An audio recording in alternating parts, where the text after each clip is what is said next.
Good morning, good morning. You are now tuned into another edition of It's Too Early for All That. I am your humble host, Jay, filmmaker, animator, and your guide to everything under the sun. I've got coffee in hand, excitement in my heart, and I'm ready to kick the day off with some fresh, hot takes. And I'm joined by none other than my ride or die, my right-hand man, Lee. How are you doing today, my good friend? Incredible Hulk. Incredible Hulk. That's what I'm like. That's what I like. So, I've got good news. Good news for horror fans. There's going to be 2 Evil Dead movies and an animated series are in the work. This has been confirmed by a longtime actor in the franchise, Bruce Campbell. Trust the chin. He's confirming that several projects in the legendary horror franchise. Quote saying, "We're just developing it. So we are, but these are like slow motion molasses process. So it could be years away. But for certain, there's 2 more movies coming." How does that make you feel, Fulton? You know, Sam Raimi involved? I hope so. I hope he's doing something because I didn't like Evil Rises, the last one. That was a TV show, wasn't it? Premium? No, that was a movie. Didn't they have an Evil Dead TV show? Like a series that came out recently? Oh, they did. They did. I think that was on Sci-Fi or something. Yeah. People liked that one. I Yeah. never watched it, but people liked it. Nah, I've never been like a huge Evil Dead fan. I mean, it's weird because it's weird. I am a little bit of a Bruce Campbell fan, but I think that's just because of Spider-Man 2, the movie game Spider-Man 2 with like the open world web swinging, the first one that had that shit. Because he would just be in it as a narrator. It's the weirdest thing.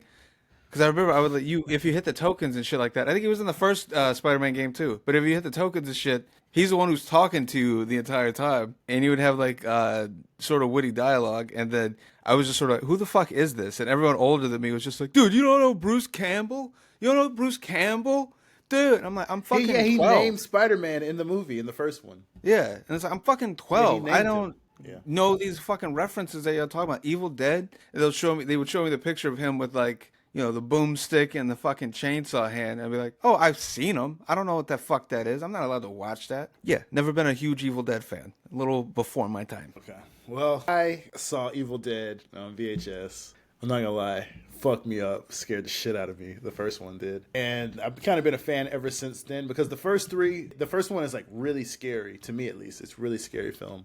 And then the other 2 just give up trying to scare you. It just becomes a full-fledged comedy by the third one. You know. You literally fighting witches with a shotgun back in like middle evil times. And it works. And it's funny. It's super funny. But am I excited for this upcoming Evil Dead? I did like the remake of the 2013-2012 remake that they did. That was like the only good iteration that I've liked outside of the first 3 Evil Dead that Raimi did. But I have not liked anything regarding the Evil Dead anything, if it's not that remake that was like in 2012. So that director, Fede, he's doing he just did the new Alien. So I don't think he's coming back to do another Evil Dead. And I don't think Sam Raimi is doing another one. So I don't know, man. I don't know how I feel about this. I'll probably check it out in theaters just because I'm an Evil Dead fan, but I don't have high hopes for it. I'm just being honest with you. I don't have high hopes for it. Moving on. So there's been a recall of 10 million pounds of meat, including frozen dinners, salads sold to Trader Joe's, Kroger, and Amazon Fresh. And people are not happy about it. What are your thoughts? It doesn't make sense. So do they all get their meat from the same place? How does that make sense? And there's probably like 1 or 2 companies. I mean, they're all owned by like the same. I think it's like Tyson versus another meat company. I think it's just 2 companies, bro. It's Pepsi And they and Coke all when it comes to meat. Well, right, but the 2 of them supplied the meat for like all these other. Because I thought, because Trader Joe's, you said Trader Joe's is one of them, right? Yeah, Trader Joe's, Don't they have, like, Kroger, Amazon Fresh. Like, don't they have their own farms and shit? Don't they source their Walmart, own meat? Target, Walmart. How many? Target, How much pretty of much it? everybody. What was the measurement? 10 million pounds of meat. That's fucking crazy. That's insane. That They're doesn't saying make. this is a direct result. They're saying this is a direct result of the restrictions and the removals of many USDA and FDA regulations that Trump placed. So this is like a direct result of him lifting the embargoes on these corporations. Okay, so I was saying this earlier. I don't understand how people don't get that regulations, for the most part, are a good thing. It keeps people from cheaping out and doing dumb shit. Without regulations, I'm gonna go with what I said before. Without regulations, because people will complain about like if they're getting like if they're having a house built or shit like that. without regulations, or I should say safety regulations are the only things that are keeping houses, apartment buildings, all that shit from just going up in flames spontaneously. Because without them, these fucking idiots would just build wherever, however, to just cheap out on materials. With whatever That's they what they're could find for. off the side of the road. Yeah. Yeah. I don't know who thinks in their right mind that a company or a corporation is going to spend more money if they can, like, for the betterment.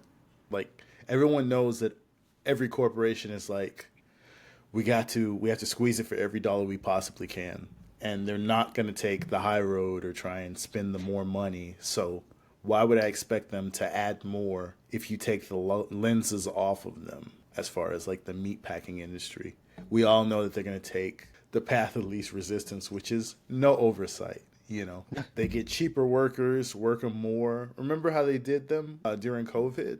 They put them all on the assembly line, and if they got COVID and got sick and died, they literally just removed them. They told them, like, you don't want a union. You don't want a union. But, like, if you took too many days off because you had COVID, you were fired, and there was, like, no back pay or no severance. Like, I'm just saying, I'm so sick of people bootlicking for corporations. Like, this is why I don't mean to preach. Yeah. I don't mean to preach, but I was going to say, like, shit like this is why libertarians annoy the fucking shit out of me. Do you need a license to drive your toaster? Or whatever the fuck that idiot said. Just like, no, you need a license to drive a car because a lot of you can't properly operate a motor vehicle. A lot of you do, even with a license, a lot of you are out there doing dumb shit. Like, yeah, regulations are good. Regulations aren't just there to just get in your way or to annoy you. They exist for a reason. You know that Dragon Ball Z game that came out recently? Dragon Ball Z Sparking Zero? yes. Okay. So people got upset that IGN gave it a 7 in the ratings. It's like, 7 isn't bad. 7 isn't a bad score. Like most anime games in our time that we still enjoyed playing got fucking 7. Like a lot of them got 6s or 7s, even though times are different now. But also, I've watched some gameplay of that game. The gameplay itself is what takes it up to a 7. Everything else around the sort of takes it down on that. Like the story mode isn't really there, even though it doesn't really have to be, because anyone who's buying that game already knows the story to Dragon Ball. Mm-hmm. You don't really need like an all-out story, but it's basically a slideshow. It's very limited in cutscenes and shit like that. It's not like a Cyber Connect 2 situation where they're like, we're gonna make you fucking live out the anime again and like give you these huge looking, huge crazy interactive cutscenes and like what the fuck is the word? I'm like, well, like quick time events and stuff like that. And yeah, I don't like. This is me just going. I don't understand how people don't get that rating. It's like that rating doesn't piss me off, but a lot of them are pissed off. But I think it's just because they're such huge fans. What are you gonna say? Do ratings? I have a question. Do ratings? I know ratings affect movies, right? Because you got the people that like listen to. They gave it a this. I'm not going to the theater. That they have that. But is it the same for video games? Because I never gave a shit what a video game critic said. If you told me the game was dog shit, I still had to go get it and try it myself. So I don't know. Is it the same like with film? I don't know. That's a real question. For video games? It's the same as film? Yeah, no, it depends on the generation. Will a bad rating kill a game? Because I remember that the bad ratings for, Cyberpunk were destroying the sales. But people also got their hands on the copy, and they bought it or they pre-ordered it, and they were getting it. They were like, yo, this game's dog shit. So I do remember that. But that's the only time I could really remember off the top of my head a time where like ratings or reviews just like destroyed sales. Like, it still did well. Cyberpunk still did well, even though it was like reviewed poorly and came out in a poor state. With video games, it's a fucking weird mixed bag. So like, because for the most part, like a lot of the newer generation, you know what? No, I think it was like this even when we were like teenagers and stuff like that. A lot of them, you know, the quote unquote like free thinkers, they'll come out and say that they're like free thinkers or whatever. But anytime some game that they want to be against gets a bad review, they'll always hold that up. But and vice versa, if there's some game that they really like and it gets a bad review, they're just like, oh, these gaming journalists don't know what they're talking about. Or, you know, because, well, now more than anything, it sort of comes down to audience opinion, but then not really. Because I'm also thinking about The Last of Us Part 2, where like anyone with a brain played that and was like, this is one of the greatest things I've ever played in my fucking life. And then, but did it hurt the sales? Did the reviews hurt No, the sales? it doesn't. Oh yeah, to answer your actual question, yes and no. Yeah. Sometimes yes, but most, you know what, for the most part, no. Actually, no. Anyone who So wants to are play, the reviews? The reviews aren't even going to hurt this game. it's So not. That's why I'm always like confused why they're like they're getting upset because why it's are like it's people not up gonna in hurt the sales. arms? It's not gonna hurt how much enjoyment you get out of it. So it's like Hmm. that's why they're like they keep saying that like fuck these gaming journalists and all this other shit. But it's like, dude, you put so much stock into what they say that if they get again 7 isn't even a bad score. But if they give anything an 7 8 is a or a good score. 7, yeah. They give 7 anything a is a good score for 7 a video or game. an 8, these motherfuckers these days lose their fucking minds. That's wild. Yeah, it's Yeah, like you mean to tell me you the wiped rating your ass system used with to be it? a lot harder. Yeah, rating system used to What? be a lot harder. It used to be Especially really. if you were If in a the game got a anime game. 7, it was a good game. Yeah.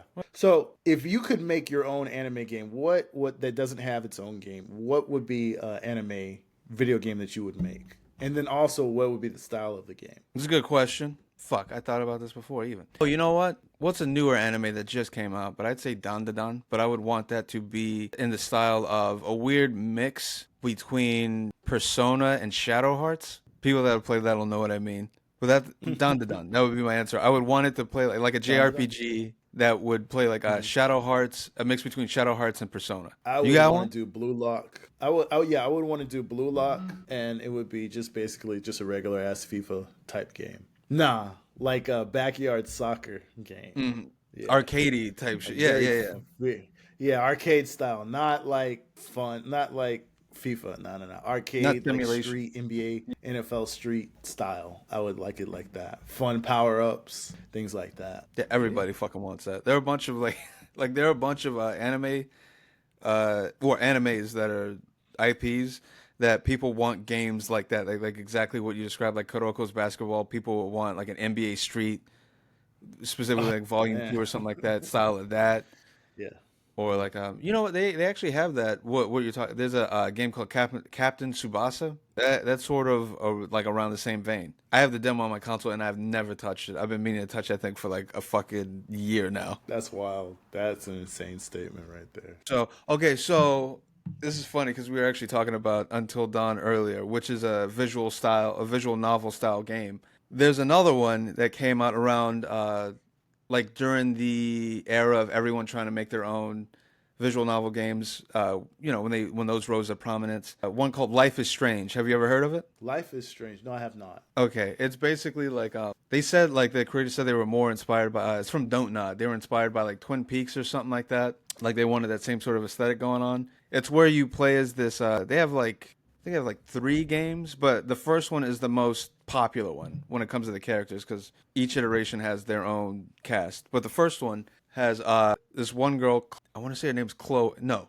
Max Caulfield is the name of the main character, and she goes to this art school, and she has the power to rewind time. So as you're playing the game, you're going through making choices and stuff like that. And in certain situations, if you don't like the choice that you just made, or if something's happening, like someone's about to get shot or something like that, you can use her power to rewind time and then choose a different route or try to do it again to like get a different outcome. And Okay. so it's very prominent with the LGBTQ plus crowd because there's a lesbian relationship in it with the sort of other she's not really a main character but like the main love interest. What's her fucking name? Chloe Price. If I get the names wrong, these people are gonna fucking slaughter me. But like there's a whole thing at the end. Spoiler alert for anyone who hasn't played Life is Strange, but most of these people know this. At the end there are 2 choices you can make to either let Chloe die and let Arcadia Bay, the town you live in, like shut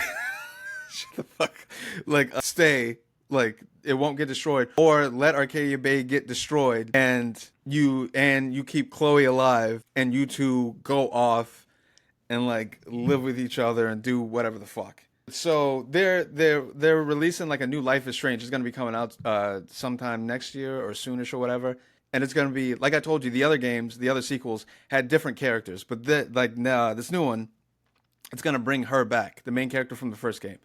It's gonna bring her back, and as you saw the trailer, people were like, "Where the fuck? Hey, where's old girl? Where the fuck she's at?" So it's like, because I guess a lot of people chose the ending where they keep her alive and destroy the town and shit like that instead of which I think the developers themselves said the good ending was letting her die to keep the town alive, like Duh. sacrificing your love to keep the town alive. Yeah. But because it's a bunch of that's more of those kind of questions with the people on the train. Like, on the train track, you have the woman and you have the three people on the other train track, and it's the train's coming and you have to divert it. Which angle are you going to do? And then it's more of like a morality test. Are you yeah. going to sacrifice one for the many versus whatever? And then, you get some people and they ask even more fucked up questions like, can I put two trains on this train track? Like, yo, what is going on with this person? Yeah. But that's more of a morality question. I think my answer obviously would always be sacrifice one for the many. And then Yes. just erect a statue of her in the middle of the town and just tell great stories about her. That's how we'll remember her. But no, I don't believe that you should, not sacrifice one person. What, for like sacrifice you not sacrifice the town for your girlfriend? So a bunch of these like fucking diehard fans think that you should do that. I'm not agreeing, disagree with anything. This is just what the story was. But like, yeah, I was just sort of like thrown when I was looking at the discourse about it on Twitter, because like they came out today. I think it was like either today or yesterday, where like the developers were like, all right, they'll let you pick at the beginning of this new game, like which ending, or like go off based on what ending you chose in the first game. So it won't really affect it that much. It'll just affect like whatever dialogue Max, the main character, says when it comes to referencing the first game. So it'll be like, okay, so did you choose to sacrifice her for the town? Or she'll just talk about like how much she misses her and stuff like that. And then, if you choose the one where you sacrifice the town to keep her alive, they broke up. And so all these like fans were like, that's fucked up. So we did all this shit, sacrifice the town for and all that shit just for them to like break up and all this other stuff. And then in my mind, you know how I think, I like everything has to be a joke in my mind. I'm like, have you guys never seen how toxic some of these lesbian relationships can get? I mean, imagine every time you get into a fight with your girlfriend that like she just goes, "Hey, you remember how I fucking let a town get sucked up into a vortex for you? You'll never win the fight." Of course they fucking broke up. This shit's they can't fathom it that they will break up. If you let a whole town die for your partner, They only would to never. find out your partner was like cheating on you or something, like they're just a horrible person, and you'd be like, I should have let you die. Yeah. And they're like smoking a cigarette, like, you didn't. And I'm here, bitch. And I'm not even going off that. What if they were like they were decent enough, they were like normal, didn't cheat on you or anything? That's still going to doom the relationship. Because like I said, you can never get into a fucking argument with them. Anytime the chick that like sacrificed the town for you does anything that you find annoying, it's just like, I really hate it when you change the television. Oh, really? It's crazy how you're actually here to see a television in the fucking first place. Like that shit'll come out in every fucking time, especially with. I mean, these folks love stats. Let's get some stats. Highest rate of domestic violence. The lesbians. I mean, I could give a little anecdote about that. I've seen it. Give it. I told you I was at work. You've seen. Did I tell you about this? I was at work back when I used to work at the fucking deli. I'm standing looking out. We have like these huge glass windows. I'm standing at the fucking counter. It's like 4 something. It's dead. I'm looking across the street at the CC's Pizza. These lesbians are like in a whole fucking tussle. And like, to give people context, this is across the street. Westheimer is the street that I'm looking at them from. Westheimer is a huge, busy street in Houston. Anyone from this fucking city will know what it is. There's a median, everything. 2 lanes of traffic, everything. I watched them from the CC's Pizza fight all the way across Westheimer, get to our side of the street, and then there's this fucking front door to the deli that I always lock past 5 or 6 because no one ever comes in it. We're not supposed to lock it for business hours, but it's like, fuck it. Night shift, nothing good ever comes through that fucking door. Anytime we gotten robbed, the robber came through that door. Anytime bullshit was happening, it came through that fucking dead. It's a bio. I'm like, was it a fair fight or was it just bullying? No, it was just like, bullying. Okay. Came to visit him, like allies. Play this game. A lot of that won't be in there. Lee, you got that shit off your chest. Hey man, I gotta say, stand on business. Don't try to clean it up now. You got that shit off your chest. We'll break up. All right. So this has been another episode of It's Too Early for All That. If you're in a domestic relationship and your partner is hitting on you, call someone, please. Don't take it into Schlotsky's and fight in the middle of the restaurant. There are and hotlines embarrass for that. yourself. Yeah, There's hotlines for that. Yeah. So call them.